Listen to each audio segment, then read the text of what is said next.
अस्सलाम वालेकुम dear students, grade 4 mathematics के साथ मैं हूं आपका instructor Abdul mannan.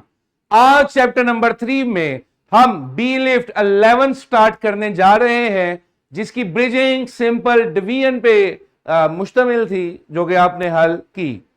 Last 2 lectures भी मल्टीप्लिकेशन और डिवीजन के बारे में थे, और आज के बी लिफ्ट में वही मल्टीप्लिकेशन और डिवीजन सिर्फ रियल लाइफ में आप ऑब्जर्व करेंगे, यानी कि स्टेटमेंट वाले क्वेश्चंस में देखी जाएगी।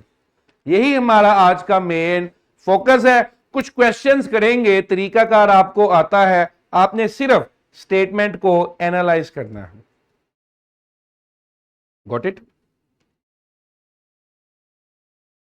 लेकिन जी, a factory produces 2880 toys. They pack them in boxes holding 16 cars या toys each.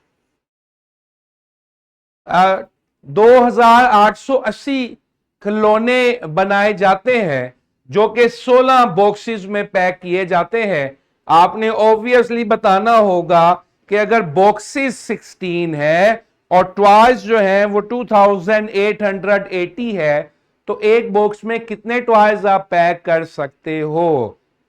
तो क्योंकि पैक करना है, कम करना है, अब बॉक्सेस में डिस्ट्रीब्यूट करना है, तो डिवीजन हम करेंगे। तो सिंपल डिवीजन कर देते हैं 2880, और कितने बॉक्सेस थे? 16। ये 16 से डिवाइड कर रहा हूं, तो 16 मेरा क्या है? डिवाइजर। 2880 को डिवाइड कर रहा हूं, तो ये मेरा क्या है? डिवाइडेंड। तो यहां से let me change the colour. 28 को मैंने ग्रुप कर लिया। 16 के टेबल को देखें, क्या ये 28 से कम कम रहते हुए 28 के पास जा सकता है?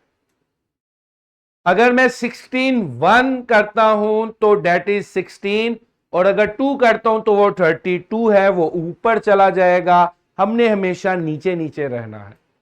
तो 16 1 इज 16, 8 में से 6 माइनस किए 2, 2 में से 1 माइनस किया 12, यहां से 8 को नीचे प्रोजेक्ट किया।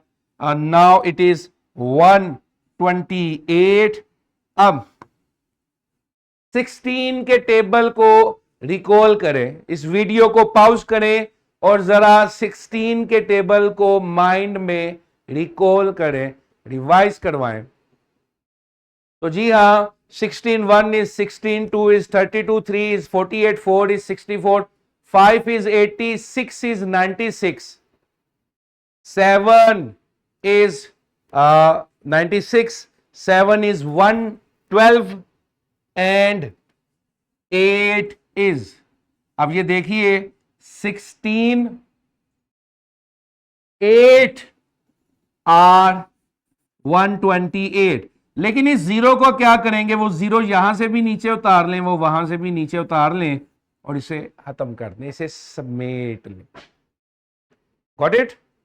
तो 16 का टेबल 8 तक पड़ा, 128 आ गया। इस जीरो का क्या करना था? इसे पहले नीचे उतार लिए और इधर 8 की जगह 80 कर दें। Got it? तो 180 boxes will be needed to pack 16 toys. Got it? Next problem पे चलते हैं। A library has 4200 books. If each shelf holds 25 books, how many shelves are needed? Again, 4200 books को मैंने शेल्फ पे सेटल करना है, और एक शेल्फ जो है वो कितनी बुक्स होल्ड कर सकती है? 25। तो सिंपल डिवाइड कर देते हैं। 4200 00 है। अगेन 42 को ग्रुप किया, क्या 25 का टेबल 42 के नजदीक जाता है? अगर मैं 25 1 पे रहता हूं तो 25 1 इज 25, 25 2 इज 50, तो 50 ज्यादा हो जाएगा। हम 1 पे रहते हैं। Got it? माइनस करते हैं, क्या इस 2 में से 5 माइनस हो सकता है? कैमरा प्लीज, 2 में से 5 माइनस हो सकता है? नो। लेकिन अगर मैं 1 कैरी कर लूं तो ये 12 बन जाएगा, ये 3 बन जाएगा। Let me make it more clear.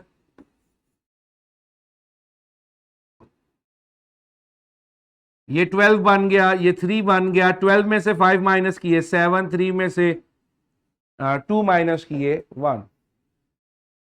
ये 0 भी आप उतार लीजिए, ये 0 भी आप उतार लीजिए। अब 25 के टेबल पे आपने जाना है और देखना है कि 170 आता है या नहीं आता।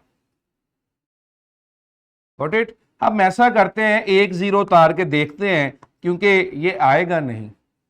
तो 25, 1 is 25, 25, 2 is 50, 3 is 75, 4 is 100, 5 is 125, 6 is 150 and 7 is 175. Got it? 7 is 175. तो हम इसे 6 पे होल्ड करते हैं और 150 लिख देते हैं। Got it? वो 0 मैंने क्यों ऊपर किया आप खुद ही रियलाइज कर लेंगे, क्योंकि वो डिवाइड नहीं होना था, तो मैंने सिर्फ इतना डिवाइड किया।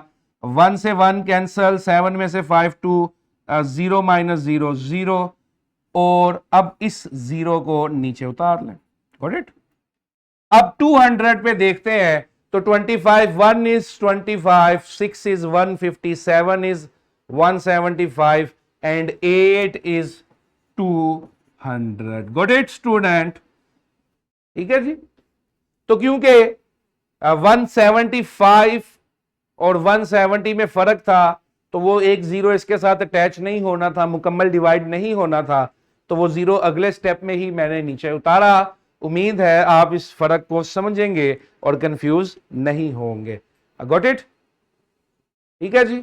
तो 168 shelves will be needed to hold 4200 books. तो मजीद प्रैक्टिस के लिए इस फॉर्मेटिव चेक और अपनी वर्कबुक को जरूर देखिएगा। इसी के साथ इजाजत दीजिए। बहुत